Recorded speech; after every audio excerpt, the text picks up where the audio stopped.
Entre conte et réalité se glisse parfois une fable ou bien une simple fantaisie.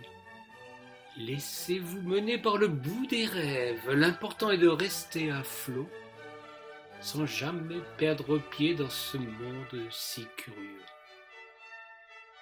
Un vieux brochet aux aguets guettait sa future proie.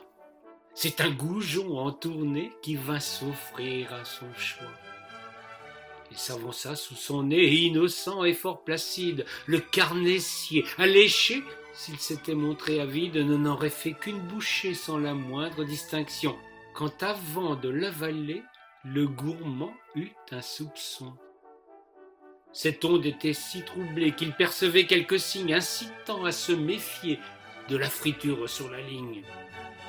Rocher retenant son geste, bouche bée, l'or se figea devant Goujon qui du reste se refusait au trépas. Je ne suis pas aussi frais que mon ami le gardon. Son œil rouge vous effraie, c'est tromperie de luron. Brochet se dit dans l'instant, je me fais végétarien, et Goujon, reconnaissant, lui octroya du vieux pain. Le crouton était si dur qu'il se brisa toutes les dents. Ainsi finit l'aventure du carnassier en peinture, qui mange dans le courant, se méfie des poissons blancs. Ils ne sont pas bons conseils, eux et tous leurs pareils. Le vieux brochet aux aguets attendait son futur mets. C'est un mitron en tournée qui lui offrit sa fournée. Le malheureux carnassier édenté, là de manger du pain sec, et bien qu'il fût jeté dans l'eau, se dit que, vu son grand âge, il pouvait bien prétendre se réfugier dans un EHPAD, un espace halieutique pour poissons accablés de douleur. D'autant plus que dans l'onde pure, un mal sournois se répandait parmi ses congénères. La maladie rénale proliférative se répand comme une traînée de poudre dans la rivière depuis que la température des eaux monte de manière excessive. Les symptômes sont terribles. Les victimes ne s'intéressent plus à leur environnement et prennent une coloration foncée. Leurs yeux gonflent tandis que les ventres se font énormes. Un parasite présent dans l'eau attaque les malheureux en pénétrant dans leur organisme par les branchies. Les autorités piscicoles ont décrété le port d'un filtre autour des ouïes. La chose n'est pas simple à porter et encore moins à se procurer, d'autant plus que la zone de production provient essentiellement du fleuve Yangtze, dit aussi le fleuve bleu. C'est d'ailleurs une peur bleue qui a gagné toute la population fluviale. Les poissons tombant comme des mouches. Les pertes sont estimées entre 10 et 15% des individus ayant contracté le parasite. C'est ainsi que, devant cette terrible menace, notre pauvre Brochet décida d'aller demander une place dans un EHPAD.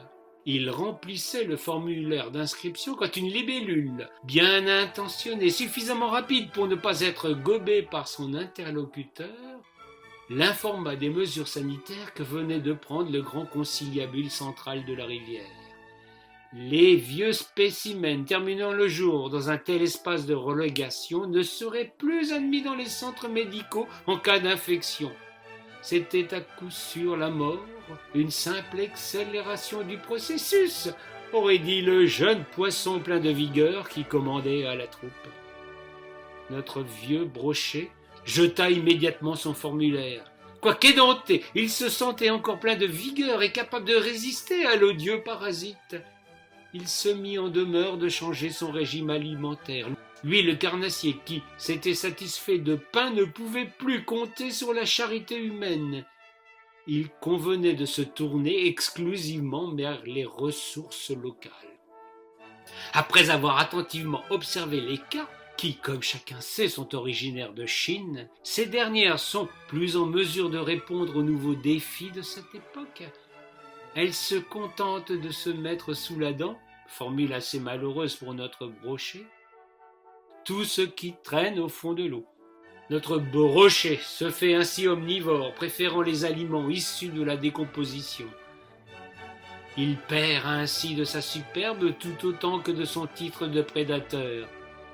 Il conserve une dent contre le pouvoir qui méprise les anciens.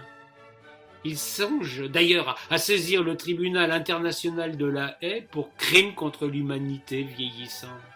Tout édenté qu'il est, il n'en conserve pas moins son mordant et sa pugnacité. C'est ainsi que le banc et l'arrière-ban du grand conciliabule tomba dans les raies d'une justice totalement indépendante des courants nationaux. Le vieux Brochet s'illustre comme le poisson pilote de la révolte des gueux. Un juste retour des choses pour une histoire qui ne s'achèvera pas en queue de poisson. Il vécut le reste de son âge, heureux dans un univers où chacun était enfin traité dans la même dignité, quel que fût son âge et sa condition. Il se dit parfois qu'il ferait bien d'expliquer aux humains que ceci est possible, mais avec cela il n'est jamais facile de leur faire comprendre quoi que ce soit. Il préféra se contenter de ce qu'il avait obtenu pour ses semblables. Après tout, ce qui se passait hors de l'eau n'était pas de son ressort.